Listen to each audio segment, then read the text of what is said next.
Oke, shalom Bapak Ibu Saudara. Saat ini saya bersama dengan owner Kampung Ulu, Happy. Nah, kita akan dengar apa yang Happy alami saat ini. Nah, Happy, kamu kan dulu awal-awal mungkin sebelumnya ingin megang Kampung Ulu kayak gini, saya kan dengar pernah kamu itu pernah ada orang yang nggak suka sampai mau bawa kamu ke rumah sakit jiwa gitu ya, dijebak gitu ya. Ya benar. Kenapa itu ceritanya gimana?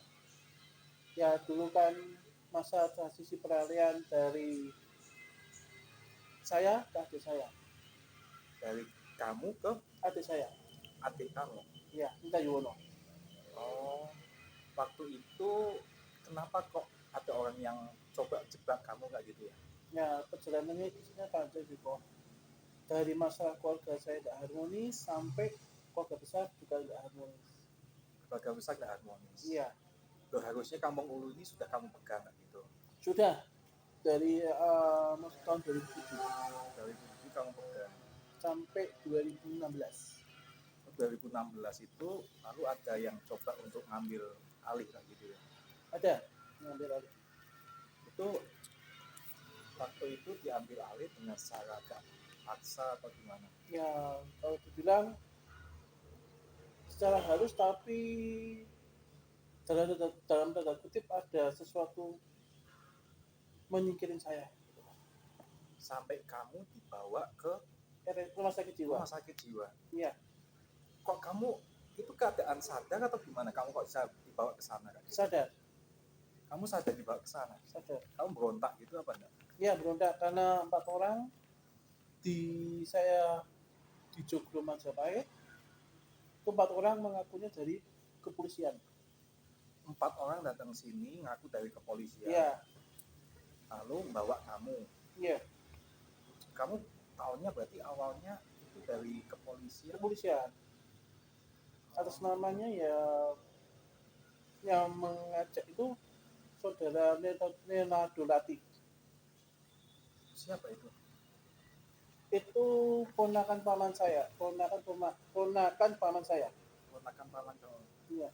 Ternyata waktu polisi itu bawa kamu, ternyata dibawa ke rumah sakit jiwa gitu. Iya, harusnya ke Polres tapi justru langsung menuju rumah sakit jiwa. Di sana kamu diapain aja? Pertama perjalanan dari Kampung Ulu waktu pemberangkatan saya dibogol. Dibogol? Iya, dibogol tangan depan. Tapi saya nggak bisa ngelawan, takutnya kan saya pikir itu polisi. Sama aja saya kan melawan abdi negara. Tapi kamu tidak tahu kalau itu dibawa ke rumah sakit jiwa? Tahu karena jalurnya beda. Oh, jalurnya beda. Iya. Papa tahu waktu itu, waktu kamu dibawa? Papa tahu. Papa pulang dari pemanggilan panas. Oh, respon papa gimana waktu itu? Wah, itu di mobil saya nggak lihat, saya sudah masuk mobil. Oh, kamu masuk mobil. Iya. Lalu di sana setelah dibogol masuk ke rumah sakit jiwanya diapain aja? Disuntikan vitamin buat orang gila. Vitamin buat orang gila. Itu dikasih suntikan kayak gitu. Iya. Lalu untuk itu untuk apa ya kalau? Adik saya diajak sama adik saya Nita Yuwono sudah berada di rumah sakit jiwa membuat laporan bersama Leonardo Latif. Buat laporan kalau kakaknya itu mukul ibu saya. Oh, laporan palsu. Oh, laporannya kamu mukuli mama kamu sendiri. Iya. Tapi itu laporan palsu. Karena sebelum hari saya dibawa ke RSJ, saya sudah pergi sama ibu saya. Oh gitu. Iya. Berarti itu adalah sebuah jebakan untuk apa? Mengambil alih Kampung Ulu. Iya, manajemen pimpinan saya. Lalu tapi setelah itu kamu di sana disuntik kayak gitu, kenapa lalu kok akhirnya kamu bisa keluar? Sebelum disuntik saya di BAP seperti biasa lah, seperti pasien-pasien biasa. Nah, saya memohon pada adik saya dan Leonardo Latif itu. Oh, mohon. Ya, untuk bebaskan. Tapi dengan syarat saya harus tidak boleh memimpin manajemen Kampung Ulu. Tidak boleh memimpin lagi Kampung Ulu. Ya. Tapi kok akhirnya setelah itu setelah kamu dibebaskan, kamu tidak boleh memimpin Kampung Ulu, tapi akhirnya sekarang kamu bisa mimpin lagi Itu gimana? dengan berjalannya waktu 2016 November, saya melihat neraca keuangan tak beres, ada korupsi. Setelah itu papa ngasihin ke kamu gitu atau gimana? Sempat ikut sih saya sama adik saya suara pilih pemilihan suara lewat warga sini, warga Kampung Ulu. Warga Kampung Ulu pemilihan suara yang Ya, akhirnya kamu menang gitu. ya pada anak-anak resto pada tidak mau. Kalau dipimpin oleh adikmu gitu ya. Ya, Eh, tapi sebetulnya itu mungkin bukan adikmu atau mungkin ada orang lain yang coba mungkin untuk ada orang ketiga yang mau mengaruhi saya. orang ketiga mempengaruhi adikmu supaya untuk mengambil Kampung Ulu Ya, ini ya. Gitu. Nah, tapi kan yang kamu alami kan ini berat ya pastinya ya. ya puji Tuhan bisa lah kasih anugerah lah. Ya. Nah, kemarin kan tadi setelah itu kamu mimpin Kampung Ulu ini kan. Ya, Setelah kamu mimpin Kampung Ulu, kan kemarin dengar-dengar waktu setelah pandemi ini juga pandemi pasti berdampak ya buat Kampung Ulu ya. ya, tapi Tuhan aja juga lah. 2017, 2018 jalan. Ya, aku mau cerita sedikit nih. Ya. Bagi orang yang mengalami pandemi atau diajak Tuhan untuk menikmati pandemi, harusnya kita bersyukur. Ya. Bersyukur karena apa? Saya kembali ke Kampung Ulu tidak ada uang tuh kok. Berarti waktu Kembali megang Kampung ya, Ulu ini pegang manajemen Kampung Ulu saya tidak ada uang sama sekali. Karena uang itu habis dikorupsi semuanya. berarti kamu mulai dari nol ya. Bukan dari nol kok. Minus bahkan. Minus pun tidak ada uang, itu di bank pun 30.000 kok.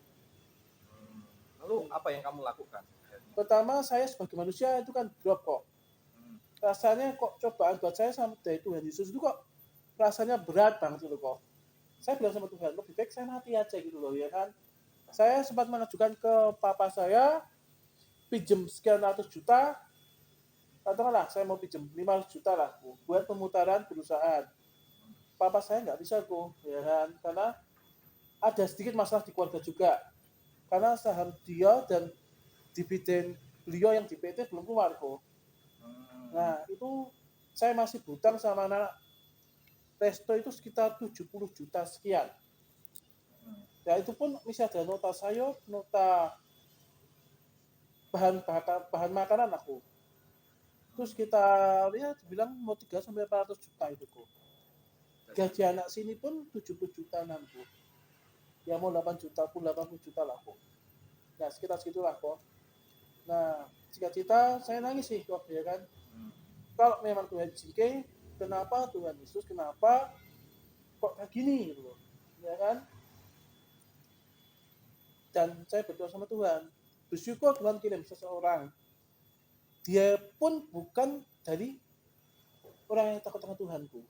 Malahan gitu ya. Ya, dia belum percaya. Saya dipinjami 100, saya dipinjami sekitar 100 lah gitu kok, ya kan?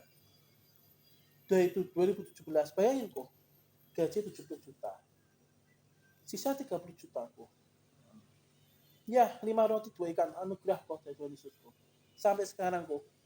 Dari 30 juta berkembang, akhirnya kamu bisa ngembaliin yang 100 juta itu ya? Kalau kembaliin belum, karena masih pemutaran tuh kok. Nah, itu pun kita jatuh dengan berjalannya waktu 2017, 2018, kita ada rehab beberapa tempat lah Bu, di Gasibu. Karena sudah tidak layak untuk tamu, dan kita tambah untuk toilet juga kok. Ya, sampai 2017, 2018, puji Tuhan Yesus jalan Bu. Jalan. Ya, dan Tuhan ajar, Tuhan izinkan 2019 itu masuk-masuknya corona kok.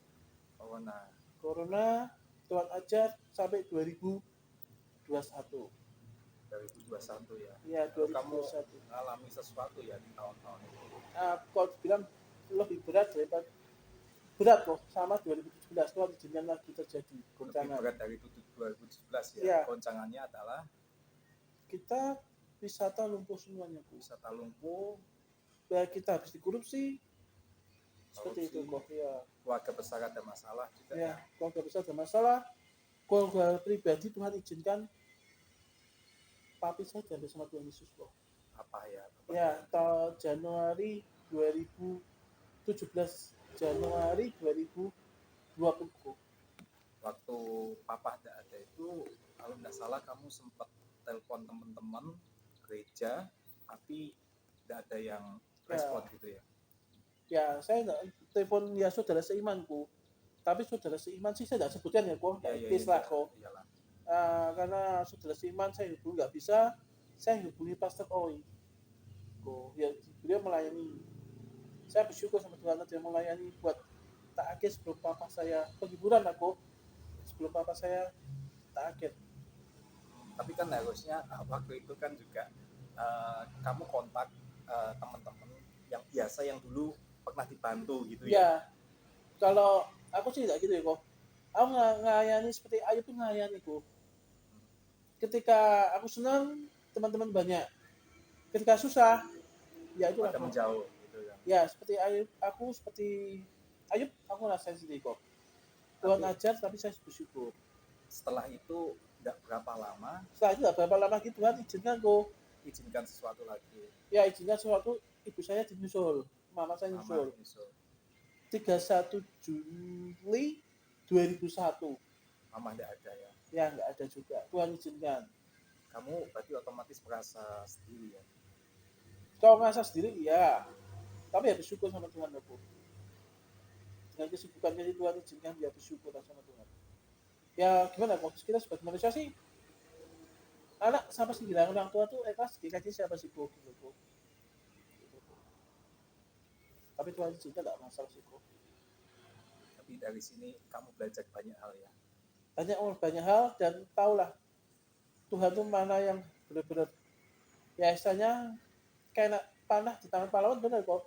Tepat-tepat gitu benar kok. Mana yang saat kita di spot, mana saat kita yang benar-benar cuma titik-titik lah kok, saya nggak sebutkan kok. Oh, dari apa yang kamu alami ini, kamu bisa tahu mana yang benar-benar teman, mana yang apa cuma aku butuh aja kayak gitu ya? Ya, karena juga ya saya alami banyak lah kok. Saudara seiman, ya memang hampir kita kan bergumul sama Tuhan pasti ya kok ya. Kalau kita saudara seiman tuh bijaksana, minta roh kepandian sama roh kepintaran dari Tuhan Yesus lah. Supaya dibimbing sama roh kudus aku. Seperti itu. Lalu kan ini kan kamu berarti kan sudah papa nggak ada, mama nggak ada gitu kan. Kamu kan pegang Kampung Ulu ini sendirian kayak gitu kan. Apa sih mungkin apa yang akan kamu lakukan ke depan, impianmu itu untuk baik untuk Kampung Ulu dan juga untuk kehidupanmu ke depan, itu impiannya itu apa? Yang pasti untuk aku ke depan sih satu kok, visi misiku tuh Tuhan belum jawab. Yang satu pengennya bangkit generasi, terutama di zamannya kok ya, generasi raja-raja di kota Magelang. Kedua ini keinginanku secara rohani ya kok ya, rumah singgah lah kok, melengkapin rumah singgah ini dalam artian bisa melengkapin orang yang belum takut sama Tuhan tapi tetap diberkati hidupnya. Rumah singgah itu dalam bentuk orang-orang dikasih keterampilan kalau tidak salah gitu ya? Benar. Yang ketiga itu kalau Tuhan izinkan ada dampak lah buat pengusaha-pengusaha terutamaku yang benar-benar bisa tergerak, artinya spot yang benar-benar ya tahu hati Tuhan lah kok. Apa sih mungkin kamu kan berarti pastinya kan juga papa itu pernah kasih pesan ya sama kamu untuk kedepannya, baik untuk Kampung Ulu untuk apa kayak gitu tuh, apa yang masih diingat dari hatimu yang membekas? Kalau apa yang kamu akan lakukan, Pak? Aku mungkin kamu bisa ngomong, Pak, aku mau janji mau lakukan ini untuk apa? Kalau papa bilangnya pesannya simpel sih Bu. Kok aku sampaikan yang papa omong ya Bu ya. Papa bilang seperti ini sih, tolong, nek aku sudah nggak ada, tolong rawat Kampung Ulu dan tolong usahakan keluarga Kampung Ulu bahagia. Ya aku menjaga amanah orang tua lah, seperti itu. Nah, Kampung Ulu ini kan bergerak di dalam jasa ya, jasa wisata ya, gitu kan. Jadi jasa wisata untuk apa aja biasanya? Banyak sih kok, kita bergeraknya di transit sama di adventure-nya kita. Transit, Adventure, Hmm, anu ya apa arum jeram gitu kan ya di arum sini, jeram. arum jeram dan lain-lain. Ya, ya visi-visinya kalau di kerjaan sih aku kepengennya sih munculkan visinya sih pengennya sih saya sebagai putra daerah memaksimalkan produk daerah itu apa, baik produk daerah seperti produk wisata itu bisa dihasilkan visi saya, misi saya memberdayakan SDM warga lokal seperti itu. Selama Happy maksudnya membangun Kampung Hulu ini juga Happy juga lakukan sebuah pelayanan yang mungkin orang nggak tahu kan. Kadang kan orang taunya pelayanan itu kan cuma ada di gereja gitu kan. Tapi Happy juga melayani dalam artian uh, memberikan apa itu memberikan anu ya apa kayak nasi bungkus atau apa kayak gitu ya. Ya, Pelayanannya Happy ke arah itu ya. ya kita cuma pelayanan kasih aja sih kok. Pelayanan kasih kita naskot, kita berbagi lah kok. Yang kita gerak dalam pelayanan kasih kita berbagi, semua kita gerak semua kok. Baik dari instansi sampai kota kok gitu kok. Tapi Happy tahu waktu mungkin dalam masa-masa Happy yang mungkin waktu sendirian itu Happy percaya bahwa Tuhan itu sebagai papa itu menolong Happy ya saat-saat ini ya. Kalau Tuhan dibilang Tuhan Yesus ya, ya Tuhan Yesus menolong saya pasti ya. Ya, dan bahkan mungkin ada banyak beberapa penghargaan Ya itu karena dari kasih Tuhan ya, karena kasih anugerah Tuhan Yesus sama kasih anugerahnya. Itu apa aja ya kalau boleh tahu ya? Maksudnya penghargaannya itu lebih ke arah jenis apa sih? Kita larinya ada sing kita berlari di wisata kita ada sih ada pengembangan villa sama ini kok kita percontohan sama the best management. Manajemen ya. Iya. Oh, ini ada berapa ya? Kira-kira itu hari. Ya puji Tuhan ada deh kok itu dan semua.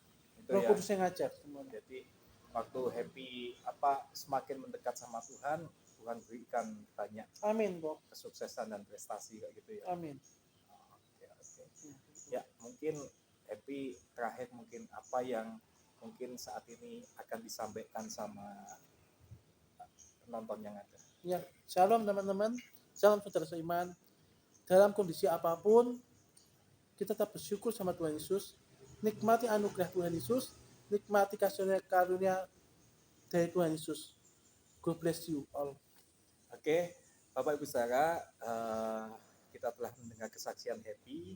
Happy itu bahkan sampai hampir apa mungkin mati karena disuntik, karena disuntik karena dianggap gila lalu disuntik seperti itu. Tapi di tengah-tengah keterpurukannya dia akhirnya bisa bangkit, bahkan dia bisa memimpin kampung ini dengan baik dan visinya ke depan dia akan banyak lakukan untuk kemanusiaan dan juga untuk Tuhan. Ya, hari Bapak Ibu Saudara, kita tahu di tengah-tengah apapun masalah kehidupan kita, pasti percaya Tuhan itu punya jalan dalam hidup kita. Terima kasih, Tuhan Yesus memberkati.